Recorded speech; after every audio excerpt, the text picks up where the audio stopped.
Nous sommes en Sibérie. Il fait si froid ici que les rafales de vent glacial te brûlent le visage. Toute cette neige blanche semble t'aveugler. Cet endroit ressemble à l'Antarctique à cause du permafrost. Récemment, un groupe de scientifiques a fait des recherches sur l'une des rivières locales. À l'aide d'une foreuse, ils ont extrait plusieurs échantillons de sol gelé. Les chercheurs ont été choqués de trouver des créatures vivantes à l'intérieur de la glace. Plus tard, en laboratoire, ils ont réalisé que les créatures étaient des organismes multicellulaires microscopiques connus sous le nom de rotifères bdelloïdes. Ces créatures ressemblaient à de petits vers. Les scientifiques savaient que ces vers pouvaient vivre dans des conditions de congélation jusqu'à 10 ans. Mais l'âge des rotifères trouvés dans la glace était d'environ 24 000 ans. Et après la décongélation, ils ont commencé à se reproduire, comme s'ils avaient dormi pendant quelques heures et non des milliers d'années. Une analyse plus poussée a montré que ces organismes pouvaient rester congelés pendant des centaines de milliers d'années. Les rotifères pourraient avoir vécu à l'époque où les gens n'avaient pas encore inventé la roue. Et ce n'est pas leur seul super pouvoir. Les rotifères bdelloïdes font partie des animaux les plus résistants à la radioactivité sur Terre. Ils peuvent survivre dans des endroits où il n'y a ni oxygène ni eau. Ils peuvent aussi rester en vie dans des zones à forte acidité et peuvent vivre sans nourriture ni eau pendant longtemps. Ce ne sont d'ailleurs pas les seules créatures connues pour vivre pendant des milliers d'années.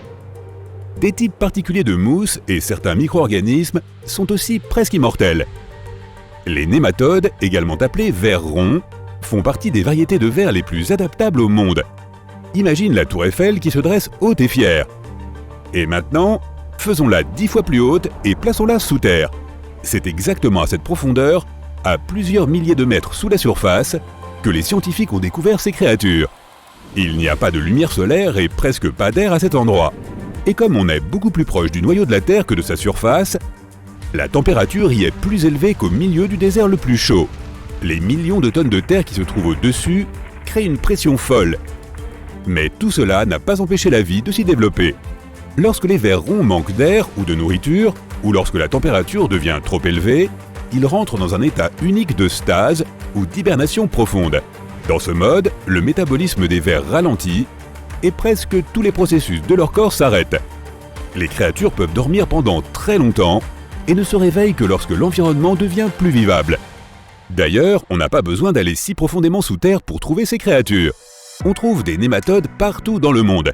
Ils peuvent vivre dans des sources chaudes, des déserts, en haute montagne, parmi les glaces dures de l'Antarctique ou à l'intérieur des animaux et des humains. Nos prochaines créatures invulnérables sont les tardigrades, également connus sous le nom d'oursons d'eau. Ce sont des invertébrés microscopiques à 8 pattes, étroitement liés aux arthropodes. Il est impossible de les voir à l'œil nu. Mais un microscope conventionnel te permettra de voir les tardigrades en détail. Ils ressemblent effectivement à de minuscules oursons. On les appelle oursons d'eau car ils ont besoin d'une fine couche d'eau autour de leur corps en permanence. Elle est nécessaire pour éviter la déshydratation. Les tardigrades ont été trouvés dans toutes sortes d'environnements, des profondeurs de l'océan aux dunes de sable. Ils sont incroyablement robustes grâce à la structure unique de leur organisme. Certes, ils ont l'air mous, mais leur corps est recouvert d'une cuticule résistante. Ce revêtement ressemble aux exosquelettes des sauterelles, des mantes et de nombreux autres insectes. Les oursons d'eau se débarrassent de leur ancienne couche de cuticule lorsqu'ils ont besoin de grandir. Chacune de leurs 8 pattes possède 4 à 6 griffes, ce qui les aide à s'agripper à n'importe quelle surface. Les oursons peuvent survivre à une température presque 3 fois plus froide que celle de la glace de l'Antarctique. La chaleur ne leur fait pas peur non plus. Il a été prouvé qu'ils pouvaient survivre à une température d'ébullition de l'eau. De plus, les oursons d'eau n'ont pas peur des radiations ni des hautes pressions. Dans les profondeurs de l'océan, la pression peut détruire les alliages des métaux les plus solides. Mais ces créatures peuvent résister à des pressions 6 fois supérieures. Et le plus impressionnant, c'est qu'ils peuvent vivre dans le vide de l'espace.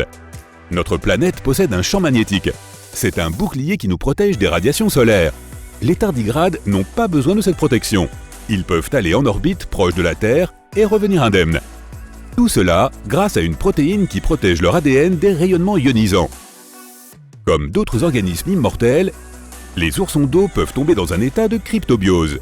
Les tardigrades rentrent leur tête et leurs jambes à l'intérieur de leur corps et s'endorment. Si les conditions environnantes menacent de geler, de se dessécher ou de subir un manque d'oxygène, ils resteront dans cette forme de tonneau jusqu'à ce que la situation s'améliore. Ce sont là des organismes et des microbes microscopiques que l'on ne peut voir qu'au microscope. Mais que penses-tu de quelque chose de plus grand ? Voici les Opheridae. Ils vivent dans le sud-ouest des États-Unis et au Mexique. Ces coléoptères ne peuvent pas survivre à des températures élevées, vivre sans oxygène ou dans des conditions de rayonnement accrues. Mais leurs carapaces sont si résistantes qu'elles ne peuvent être entamées qu'avec une perceuse ou un marteau. Leurs exosquelettes durables sont faits d'une substance spéciale, la chitine. On la trouve aussi dans la carapace des crabes et des crevettes. Et encore, la chitine des Opheridae est si durable qu'elle leur permet de résister à l'impact d'une voiture roulant à grande vitesse. En cas de danger, ils peuvent cacher leurs moustaches et leurs solides pattes dans des renfoncements spéciaux de la coquille. Les autres animaux ne peuvent pas mordre à travers la carapace, si bien qu'ils recrachent le coléoptère et partent chercher leur déjeuner ailleurs. Dès que le danger disparaît, la bestiole étire à nouveau ses pattes et va à ses occupations. La carapace sauve aussi les coléoptères de la déshydratation, ce qui est très utile dans les régions arides du Mexique et du sud-ouest des États-Unis. À l'intérieur de leur exosquelette, ils peuvent stocker de l'humidité. En d'autres termes, ces insectes peuvent absorber de l'eau dès qu'ils en trouvent et transporter ce liquide à l'intérieur d'eux-mêmes.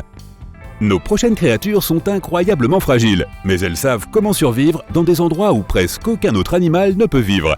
Rendons-nous dans le sud-est de la Roumanie, près de la mer Noire. Ici, sur une large plaine désolée, tu pourras remarquer la présence d'une fosse. C'est une mine qui s'enfonce profondément dans le sol. L'air à la surface de notre planète contient généralement environ 20% d'oxygène, mais dans la mine, il n'y en a que 10%. À l'intérieur de la grotte, l'air a également une teneur accrue en sulfure d'hydrogène et en dioxyde de carbone. Les humains ne peuvent pas y respirer sans une bouteille d'oxygène. On peut raisonnablement dire que l'eau et l'air y sont empoisonnés. Presque aucun animal ne pourrait survivre ici. Pourtant, 48 espèces d'organismes vivants ont été trouvées dans cette grotte. 33 d'entre elles sont des espèces nouvellement découvertes. Et ce ne sont pas seulement des microbes ou des bactéries qu'on ne peut pas voir sans microscope. Quelque chose de plus grand vit ici. D'étranges escargots blancs rampent sur les parois des mines. Des crevettes transparentes et un tas de sangsues d'un genre inconnu nagent dans l'eau. Des mille-pattes blancs avec d'énormes moustaches et des araignées blanches effrayantes courent sur le sol. Et ils vivent tous ici depuis presque 5 millions d'années. Tu remarqueras peut-être un scorpion d'eau et une autre espèce non identifiée de cet animal. Ils ne ressemblent pas à ses cousins qui vivent dans les sables chauds ou les forêts tropicales. Aucune créature vivante n'a l'air ordinaire ici. Tous les animaux sont blancs ou transparents. Ils n'ont pas d'yeux, mais sont équipés de longues pattes et de moustaches antennes qui les aident à se repérer dans cet espace sombre. Plus tu t'enfonces dans la grotte, moins l'air contient d'oxygène. Mais le nombre d'organismes vivants augmente. L'air est rempli de méthane et de dioxyde de carbone. Aucun habitant de cette grotte n'a jamais vu la lumière du soleil et n'est jamais sorti de l'obscurité. Il semble impossible de survivre dans de telles conditions où les plantes ne produisent pas d'oxygène. La réponse à la question de leur survie est cachée dans un petit lac. La surface de l'eau est recouverte d'une étrange mousse.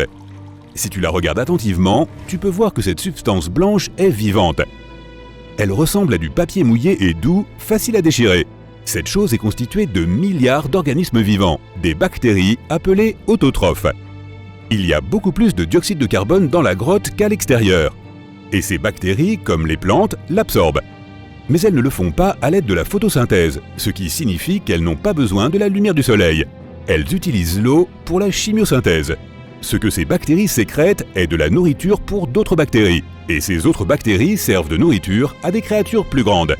Ce cycle alimentaire unique n'existe nulle part ailleurs sur la planète.